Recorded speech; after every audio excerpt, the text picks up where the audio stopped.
ঘরোয়া ক্রিকেটের সবচেয়ে মর্যাদাপূর্ণ আসর Dhaka premier division cricket league. জমজমাট লড়াইয়ে এরই মধ্যে শেষ হয়েছে লিগ পর্ব।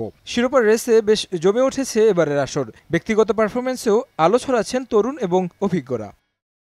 লিগ পর্বের ১১ ম্যাচ শেষে শিরোপার রেসে নিজেদের ধরে রাখতে না পারলেও ব্যক্তিগত পারফরম্যান্সে সাদা কালোদের অধিনায়ক রকিবুল হাসান রয়েছেন সেরা রান সংগ্রাহকের তালিকায় শীর্ষে।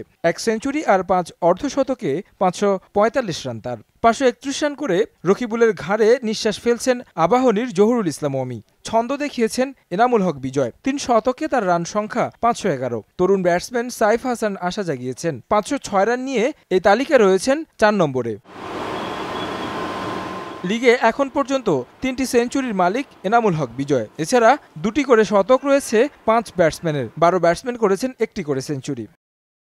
উইকেট সংগ্রাহকের তালিকায় এখন পর্যন্ত অবশ্য নেই বর্তমান সময়ের জাতীয় দলের কোনো তারকা। সবচেয়ে বেশি ২৭ উইকেটের মালিক এখন ফরহাদ রেজা। আসন্ন ইংল্যান্ড বিশ্বকাপ স্কোয়াডে আলোচনায় থাকা এই অলরাউন্ডার বল হাতে প্রমাণ দিয়ে রেখেছেন নিজের যোগ্যতার। ২২ উইকেট নিয়ে এ তালিকার দ্বিতীয় স্থানে রয়েছেন খেলাঘরের রবিউল হক। ২০ উইকেট নিয়ে ৩ নম্বরে হাসান মুরাদ। এ তালিকায় ৫ নম্বরে রয়েছেন কামরুল ইসলাম রাব্বি।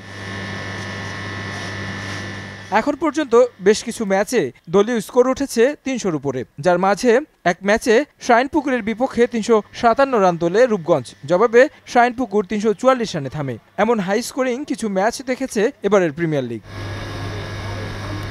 ব্যক্তিগত বোলিং ফিগারে এক ম্যাচে ৬ উইকেট পেয়েছেন মাশরাফি। ছন্দ দেখিয়েছেন মুস্তাফিজ, যদিও পায়ের চোটের কারণে লিগ থেকে ছিটকে গেছেন এই তারকা। তারেক হাসান শিমুল, সময় সংবাদ।